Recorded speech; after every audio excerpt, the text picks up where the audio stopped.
로마서 7장 7절부터 14절까지 읽겠습니다. 그런즉 우리가 무슨 말 하리요? 율법이 죄냐? 그럴 수 없느니라.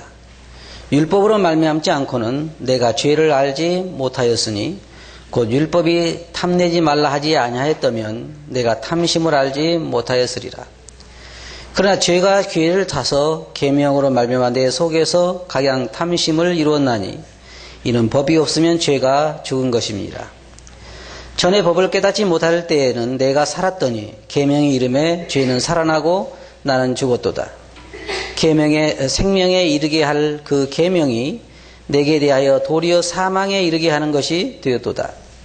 죄가 기회를 타서 계명으로 말미암아 나를 속이고 그것으로 나를 죽였는지라. 이로 보건대 율법도 거룩하며 계명도 거룩하며 의로우며 선하도다. 그런즉 선한 것이 내게 사망이 되었느냐? 그럴 수 없느니라. 오직 죄가 죄로 드러나기 위하여 선한 그것으로 말미암아 나를 죽게 만들었으니 이는 계명으로 말미암아 죄로 심히 죄되게 하려 함이니라. 우리가 율법은 신령한 줄 알거니와 나는 육신에 속하여 죄 아래 팔렸도다. 14절까지 읽었습니다. 이 로마서에 보면 특별히 이 죄라든지 은혜, 믿음, 율법, 의라고 하는 이런 단어들이 많이 나옵니다. 특별히 어떤 법정에서 많이 사용하는 그러한 단어들이 많이 나오는 것 같아요. 이 신약시대에 유대 랍비들이 정의해 놓은 걸 보면 그들은 율법이 613가지라고 이야기를 합니다. 하나님께서 사람들에게 지키라고 주신 율법이 613가지로 그들은 정의를 했습니다. 근데 우리가 생각할 때는 보통 10계명만 생각하잖아요.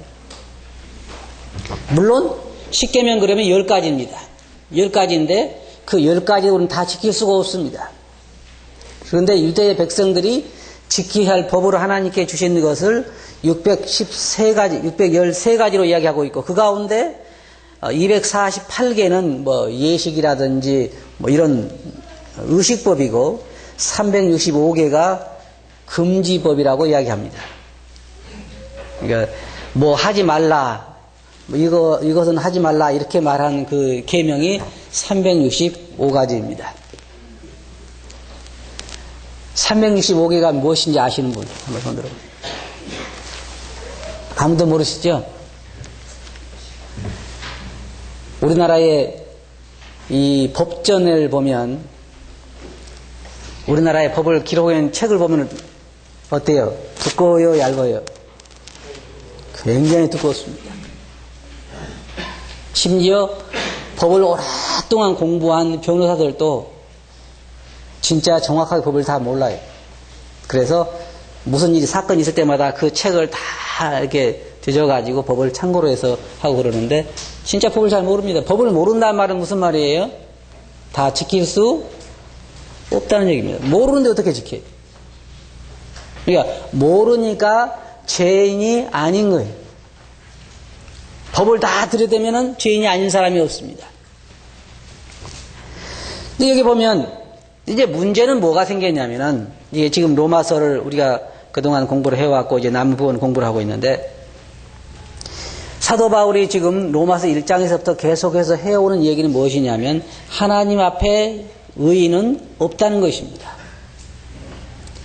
유대인들이 계속해서 해온 건 뭐냐면 율법을 지켜서 하나님 앞에 의롭게 되려고 노력을 했습니다. 사람들은 이상해요. 여러분 생각할 때 365가지 법 중에서 200가지를 지킨 사람하고 100가지를 지킨 사람하고 두 사람 비교하면 누가 더 의인인 것 같습니까? 우리가 생각할 때는 200가지 지킨 사람이 더 의인처럼 생각되지만 하나님이 보실 때는 그 사람도 죄인이고 저 사람도 죄인이고 마찬가지입니다. 법을 오겠다는 것에서는 마찬가지예요. 그런데 사람과 사람은 그렇게 하지 않습니다. 사람과 사람은 나에 비해서 악한 사람 볼 때 나는 의롭다고 이야기하는 거예요. 그래서 하나님 앞에 내가 무슨 죄인이냐 그렇게 이야기를 하는 것입니다. 여기 보면 그래서 이제 이 성경에 보면은 크게 나누면 두 분류의 사람이 나오는데 한 분류는 이방인이고 한 분류는 유대인입니다.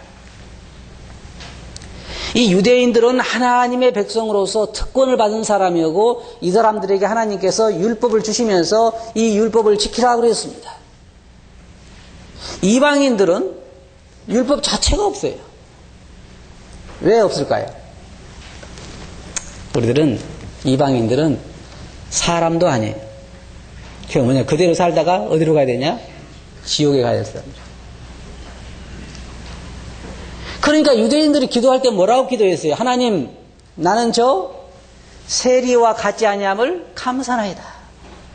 참, 여러분 생각해 보세요. 하나님, 저는 한국 사람과 같지 아니함을 감사나이다 할 때 우리는 어떻게 생각해요? 기분이 별로 안 좋죠? 유대인들은 특별하게 하나님께서 선택한 하나님의 백성입니다. 진짜 그들은 특권을 받은 사람들이에요.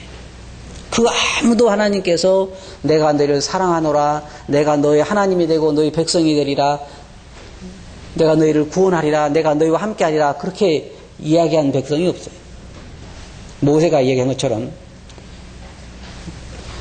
이 세상에 누가 어떤 신이 너희처럼 살아계신 하나님을 본 사람들이 있느냐?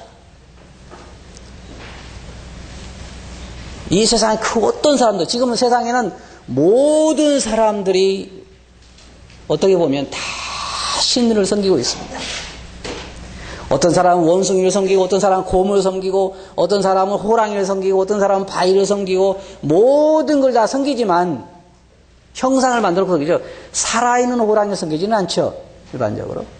그런데 이 우상을 만들고 섬기는데 그 우상이 섬긴 사람에게 너 참 고생 많다 그렇게 이야기하는 우상은 한 우상도 없어. 어쩌다가 우리가 불교에서는 흔히 말하기를 수천 번 엎드려 절을 하면은 부처가 눈을 한번 이렇게 떴다 감는다 그러는데,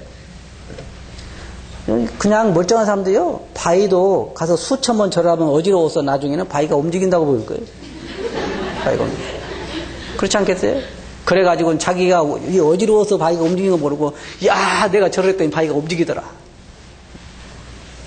근데 실제로 유대인들이 믿는 하나님은 안 그랬어요. 하늘에서 직접 말씀을 하시고, 구름 기둥으로, 불 기둥으로 그들을 인도하시고, 그들 앞에서 강물을 그 바위 위에서 물이 나게 하시고, 만나를 내리시고, 그런 백성이 없어요, 세상에. 그런 백성이 없어요. 그런데 그런 백성들에게 하나님께서 율법을 주시고 율법을 지키도록 하셨는데 그 율법 자체가 원래 사람이 지켜서 의롭게 될 수가 없는 거예요. 없는 거예요. 그러니까 유대인들은 하나님의 백성이 된 다음에 그들은 굉장히 교만했어요. 다른 사람을 정죄하고 다른 사람보다 자기가 낫다고 생각하고 자기는 정말 하나님의 백성으로서 저 무할례자들, 할례받지 못한 자들보다 자기는 훨씬 더 우월하다고 생각을 해서 그들은 율법을 굉장히 소중하게 생각을 했어요. 진짜 그들은요, 열정적으로 율법을 지켰어요. 진짜 율법을 많이 지켰어요. 그런데 이제 겉으로 지켰지, 솔직하게 말해서 완벽하게 지킬 수는 없어요. 지킨 척 한 거죠. 근데 하나님께서 왜 그걸 주셨냐면은 그들이 늘 교만하게 생각하고 자기들을 의롭게 생각하니까 얼마나 의로운가 보라 하고 이게 주셨는데, 여러분 친구가 여러분을 보니까 여러분 그냥 아침에 세수 안 했는지 여기도 까만 게 묻었고 여기도 뭐가 묻었고 여기도 밥을 묻었고 막 얼굴이 지분 맞으니까 하도 저기에서 거울을 살짝 줬어요. 사람들 많으니까 거울을 왜 줬을까요? 너희 얼굴 좀 보고 제발 묻은 그 밥풀도 좀 띄고 그 침 흘린 것 좀 닦고 그 얼굴에 묻은 것 좀 닦아라. 그렇게 거울 줬는데 그걸 보더니 내가 얼마나 멋있는가, 내가 얼마나 잘생겼냐, 나처럼 생긴 사람은 세상에 없을 거다.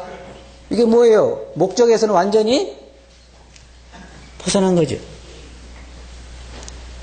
내가 밥풀이 좀 묻어서 그렇지 나보다 더 많이 묻은 사람도 많은데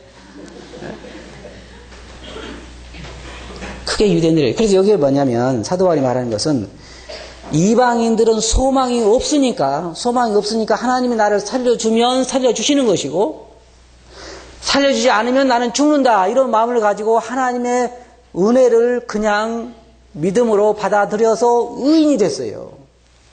그런데 이 유대인들은 율법을 계속 쫓아갔는데 결과가 뭘로 나왔냐면 다 죄인들로 드러났단 말이에요. 지금 사도 바울이 이 앞에서 하고 있는 얘기가 바로 그런 얘기예요. 그러니까 여기에 지금 7절에서 뭐라고 말하고 있어요? 그런즉 우리가 무슨 말 하리요? 율법이 죄냐 그 말이에요. 왜? 아니 율법을 쫓아가는데 죄인으로 드러난 거면 율법 자체가 잘못된 게 아니냐 그 말이에요. 그들 생각할 때 율법을 따라가면은 의롭게 돼야 정상인데 어떻게 죄인으로 드러나느냐 그 말이에요. 그러니까 율법이 죄냐? 그럴 수 없다는 것이. 그럴 수 없느니라. 율법 때문에 우리는 사망의 열매를 맺게 됐습니다. 이게 사도 바울이 말해 보면요. 거기에 그런즉 우리가 무슨 말을 하리요? 율법이 죄냐? 그럴 수 없느니라. 율법으로 말미암지 않고는 내가 죄를 알지 못하였으니. 이 율법 때문에 우리는 죄를 알게 된 것입니다. 이 율법으로 인해서 우리는 죄가 정욕이 더 우리 안에서 더 일어나게 됐어요. 이 사람은 참 이상해요.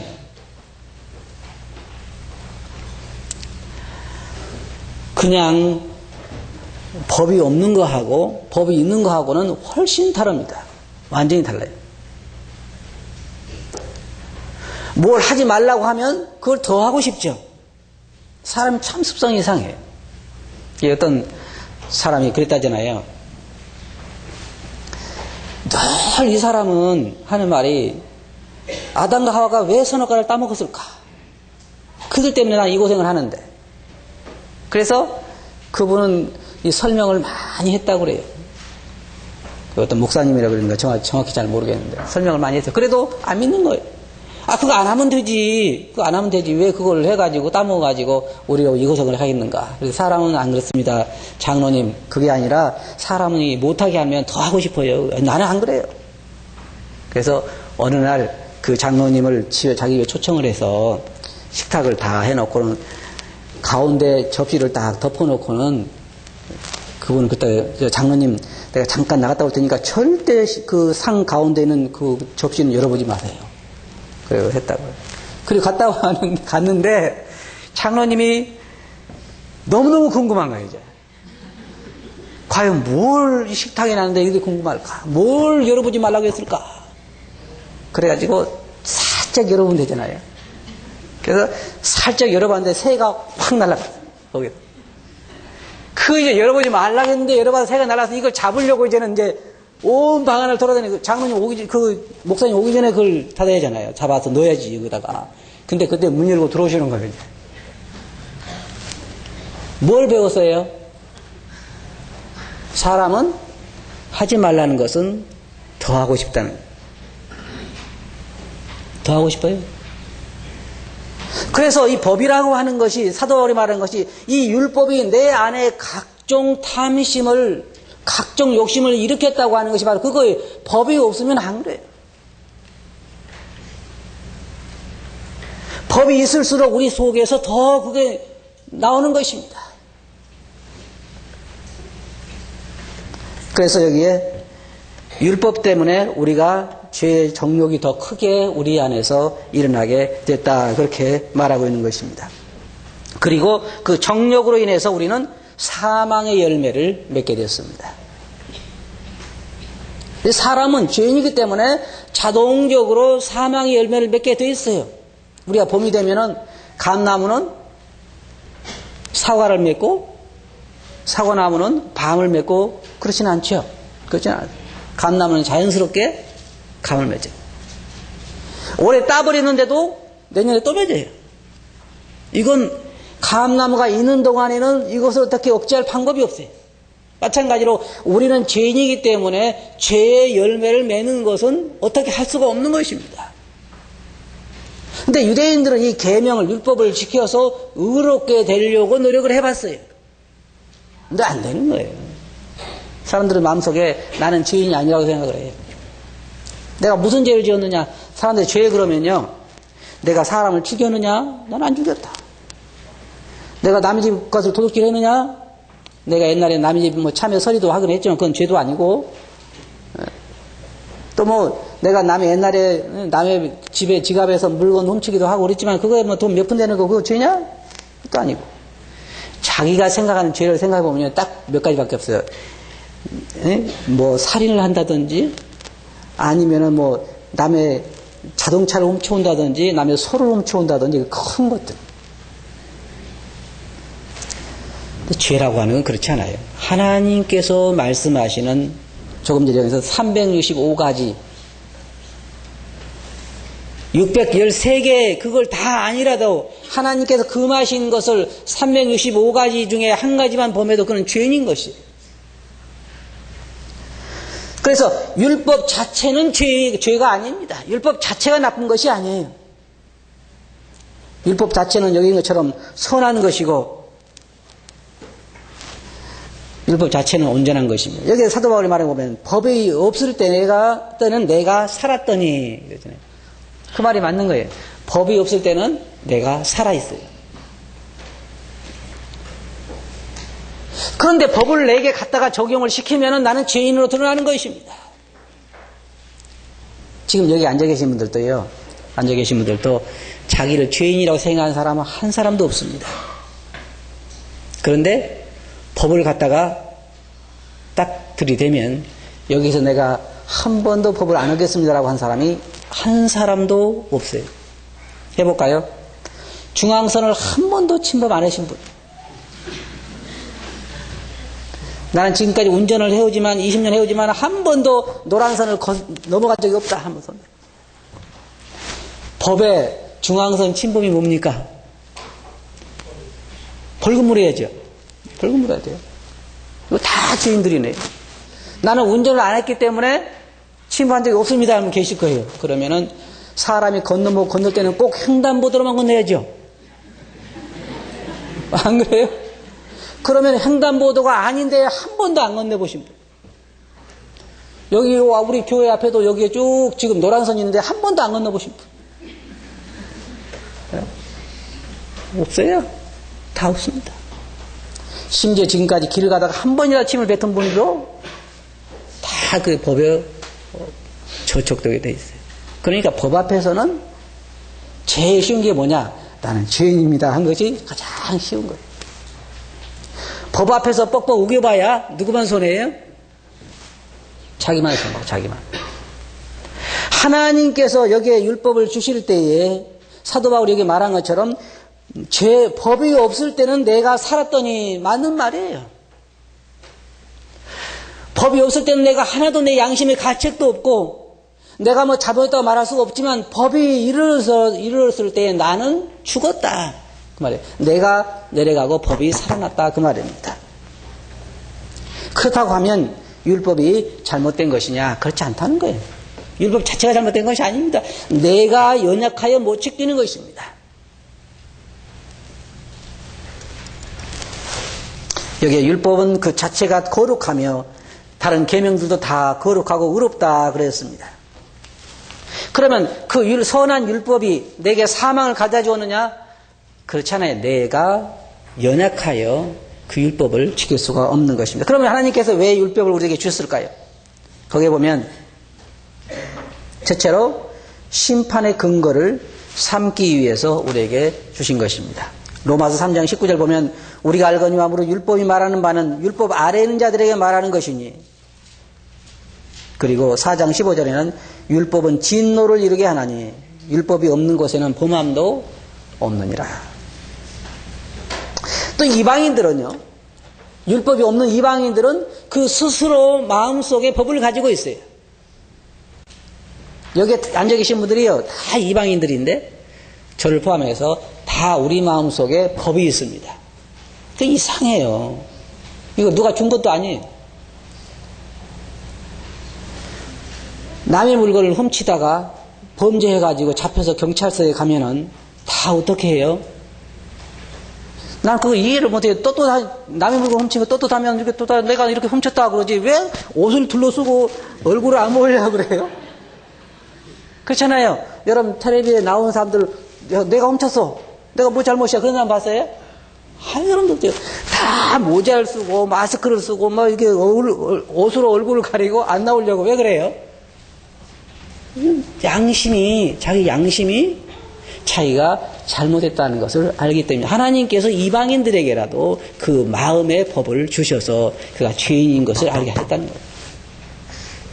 유대인들은 법제화된 그 율법에 의해서 죄인으로 취급받고 죄인이 됐지만 우리들은 우리 마음에 심겨진 하나님의 법에 의해서 우리는 죄인이라는 것이 드러난다고 하는 것입니다. 그래서 율법 없이 범죄한 자도 율법 없이 망한다고 말하고 있어요. 여기 앉아 계신 분들 저를 포함해서 나는 지금까지 태어나서 지금까지 한 번도 양심의 가책이 없이 살았다. 그리고 한 번도 내 양심에 가책이 되는 일을 해본 적이 없다. 그런 분 계실 거예요. 근데 그 양심 어떤 양심이냐면 철판 양심이에요.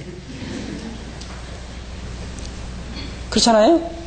여러분 민감한 양심, 하나님께서 보실 때 저 사람은 참 착한 사람이다, 선한 사람이다, 그런 양심이 어떻게 지금까지 살아오면서 내가 한 번도 양심의 가책에 저촉이 되는 일을 해본 적이 없냐 그 말이에요.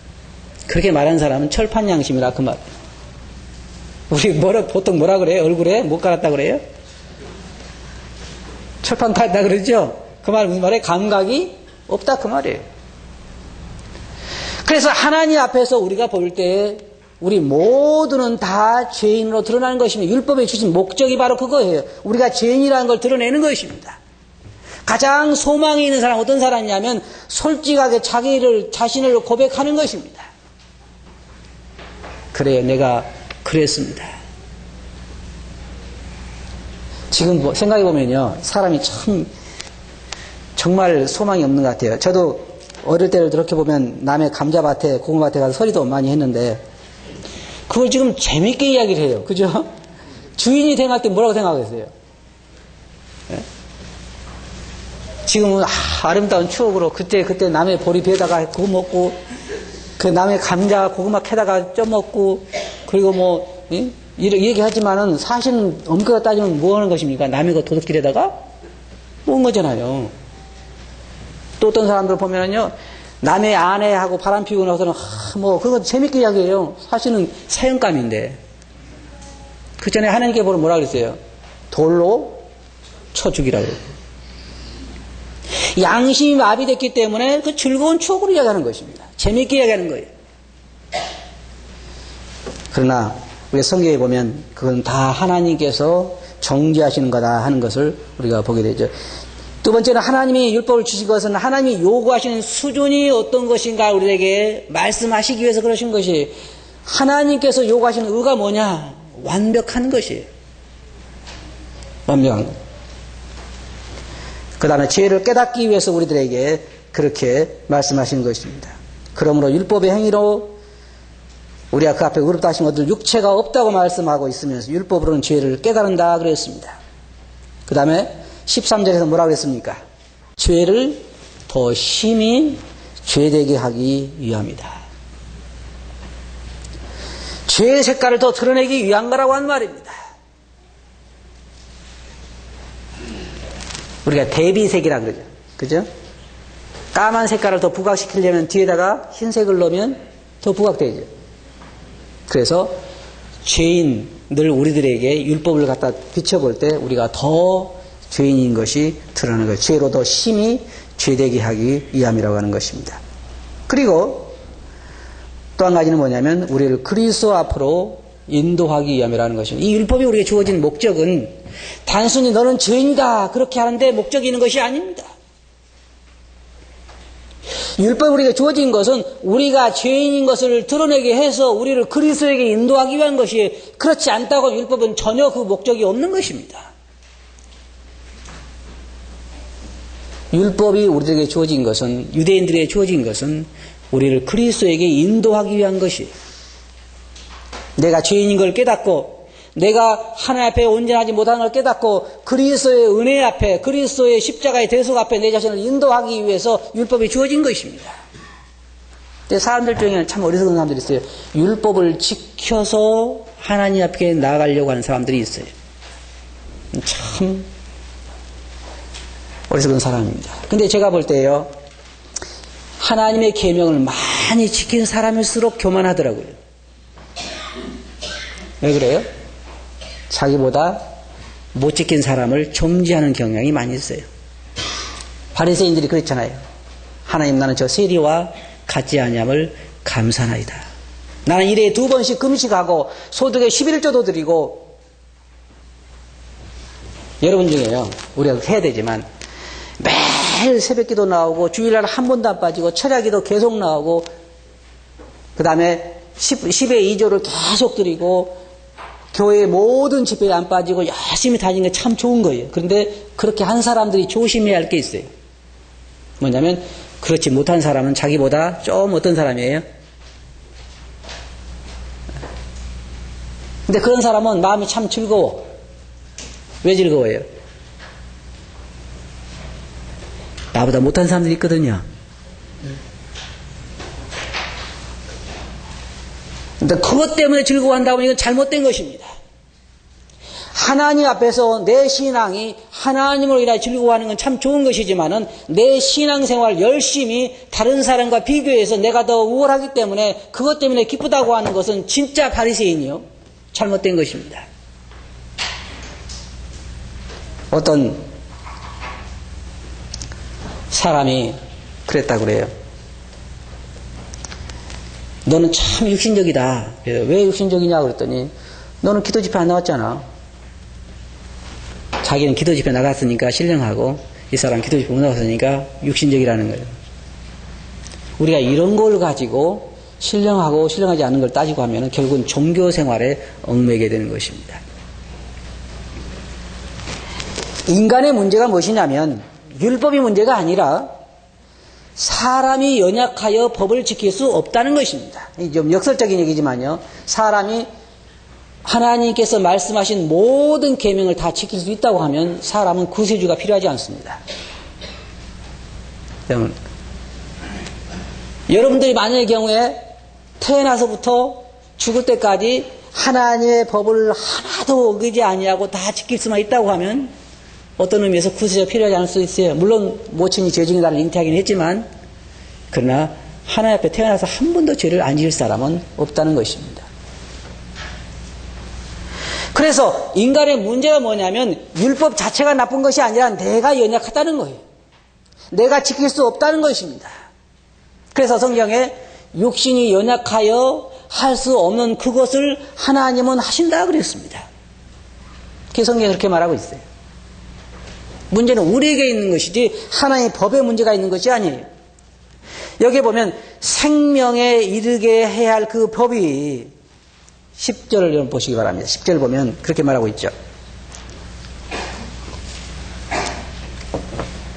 생명에 이르게 할 그 계명이 내게 대하여 도리어 사망에 이르게 하는 것이 되어도다.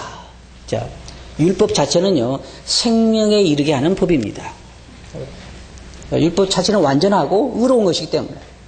그런데 그 법이 나에게 왔을 때 그 법이 나에게 생명에 이르게 하는 것이 아니라 오히려 사망에 이르게 만들었다 그 말이에요. 왜? 내가 연약하기 때문에. 내가 법을 지킬 수가 없기 때문에. 문제는 우리가 하나님이 제시하신 그 율법을 지킬 수가 없다는 것입니다. 우리가 연약하기 때문에. 잘 안 되잖아요. 여러분 잘 됩니까? 전 잘 안 되는 것 같아요. 제가 마음먹은 대로 안 됩니다. 하나님의 말씀을 지키고 싶어도 잘 안 됩니다. 누가 제 오른뺨을 치면 왼뺨을 돌려대고 싶지만 잘 안 돼요. 여러분 잘 됩니까? 잘 된 분 오늘 저를 좀 만나세요. 아주 즐거움으로 왼뺨을 돌려댈 수 있는 사람 이제 설교 끝나고 저 좀 찾아오세요. 잘 안 돼요. 원수를 보면 저만큼 원수가 오면 속에서부터 막 즐거움이 솟아야 되는데 딴 길로 가고 싶어요. 잘 안 돼요. 우리 육체는 한계가 있는 것입니다. 하고 싶어도 안 돼요. 사도 바울이 그래서 뭐라고 했어요? 오호라 나는 공고한 사람이로다. 누가 이 사망의 몸에서 나를 건져내랴. 우리가 육체를 가지고 있는 동안에는 소망이 없어요. 그래서 하나님께서 얼마나 우리가 악한가를 보여주시기 위해 율법을 주셨고, 그래서 우리로 하여금 그리스도에게 나오라는 것입니다. 그리스도에게. 주님, 저는 할 수가 없습니다. 이제 주님이 저를 구원해 주시면 제가 구원을 받겠지만, 주님이 저를 구원해 주지 않으면 저는 살 소망이 없습니다. 그러기를 원하는 거예요. 그러기를, 하나님은. 그런데 사람들은 그렇잖아요. 지켜보는 거예요. 참 유대인들처럼 고구마를 캐도 그냥 그 적당히 들은 게 아니라 다 씌워가지고, 얼마나 신앙이 좋아요, 여러분. 콩을 한번 해보세요. 여러분, 콩 타작하면 다 씌워보세요. 그래가지고 10번 찍어 여기다 놓고 또 씌고 10번 찍어 여기다 놓고 그래가지고 드려보고, 그러면 신앙이 훨씬 좋은 거죠. 참깨도 그렇게 한번 해보시고. 유대인들이 뭐라 그랬어요? 너희가 회양에 11조를 드리고. 근데 그들의 열심은 실제로 그랬어요. 실제로. 다 정확하게 어떻게 합니까? 자로 돼도 이게 대로 돼도 정확하지 않잖아요. 정확히 10분의 1을 못 드리는 거예요. 그러니까 쉬어야지, 그걸 다. 그게 신앙이 좋은 것 같지만 인간의 열심에 불과한 것, 결국은 그것이 온전치 못한 거라고 하는 것입니다. 그래서 인간은 고달픈 삶을 살 수밖에 없어요. 성경인 것처럼 진짜 하나님의 은혜가 아니면 사람에게는 소망이 없습니다. 그래서 하나님께서는 사람들에게 그렇게 말씀하셨어요. 인간 삶 고달프잖아요. 나이가 들수록 자꾸 그런 얘기를 해요. 그래도 뭐니 해도 저녁에 침대에 들어갈 시간이 가장 행복하다. 아침에 일어나는 시간이 가장 행복하신 분 한번 손 들어보세요. 별로 안 계시네요. 제일 편할 때가 언제냐? 잠자리에 들어갈 때가 그래도 가장 편하죠. 인간의 피곤함을 말로 할 수 없다고 이야기했습니다. 인간의 수명의 70이여 강건한 80이라도 남는 것은 수고와 슬픔뿐이라고 그랬어요. 여러분, 이 땅에서 참 행복을 기대하지 마세요. 이미 하나님께서 이 땅의 삶은 고달픈 삶이요, 피곤한 삶이요, 고통의 삶이라고 이야기하셨어요. 그래서 예수님께서 뭐라고 말씀하셨어요? 수고하고 무거운 짐자들아 다 내게로 오라. 내가 너희를 쉬게 하리라. 내가 너희를 쉬게 하리라. 진리를 알지니 진리가 너희를 자유케 하리라. 그러니까 유대인들이 그랬어요. 우리가 종이 된 적이 없는데 우리가 뭘 자유케 하냐. 진짜 사람은 종이에요. 육신의 종이에요. 육신의 정욕의 종이에요. 진짜 우리가 고통 가운데 살아가는 것입니다. 그래서 예수님께서 내게 와서 생수를 사라. 값없이 사라. 목마른 자들은 다 내게로 오라. 사람들은 목이 말라 있어요.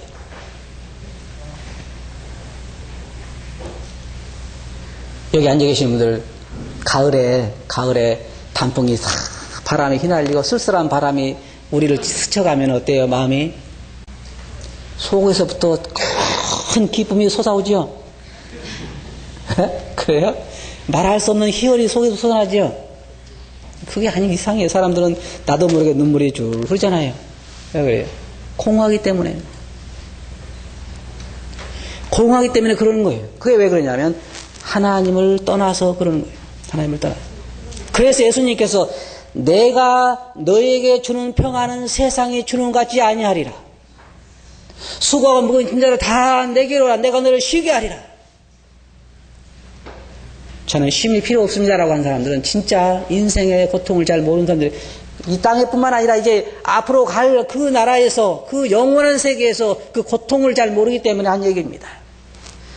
하나님의 이 사랑의 초청을 거부한 사람들의 하나님께서는 경고를 하셨습니다. 우리가 진리를 아는 지식을 받은 후 짐짓 죄를 범한즉 다시 속지 않은 제사가 없고 오직 무서운 마음으로 심판을 기다리는 것과 대적한 자를 소멸한 맹렬한 불만 있으리라. 그리고 주님께서 살아계신 하나님의 손에 빠져들어가는 것이 무서운 일이라고 이야기했습니다. 하나님께서 준비하신 구원의 길이 있습니다. 여러분 복음 많이 들어보시죠.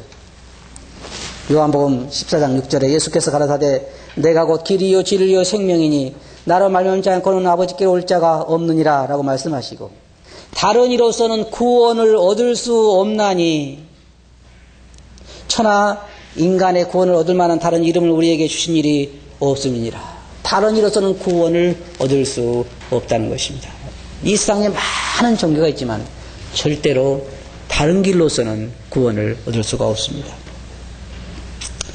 주님께서, 하나님께서 화목제물로 그 아들을 준비하시고 우리들에게 화목하기를 원하시고 이제 우리들에게 구원의 조건으로 믿으라고 하는 것입니다. 하나님이 준비하신 구속의 주 예수 그리스도의 십자가의 대속을 믿고 그를 우리의 주인으로 받아들이라는 것입니다.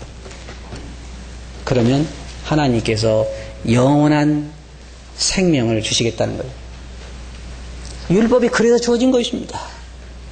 율법이 우리가 지켜서 그것을 가지고 생명을 얻으라는 게 아니라 그걸 지키려고 하면 할수록 우리는 사망에 이르게 되고 율법 때문에 우리가 죄인인 걸 깨닫고 주님 앞에 나와 자비를 구하면 우리는 영원한 생명을 얻을 수 있다는 것입니다. 구원의 조건은 믿음이요 그 바탕은 은혜입니다. 결론적으로 말씀드려서 세상에 있는 많은 사람들은, 모든 사람들은 현재 지고 있는 무거운 짐으로부터 벗어나기를 원합니다. 두 분류의 사람이 있는데 한 분류는 뭔가 자기가 이루어서 그것을 성취해 보려고 하는 사람이 있고 뭔가 하나님의 은혜에 의지해서 얻으려는 사람이 있습니다. 저는 참 사람들이 잘 이해가 안 돼요.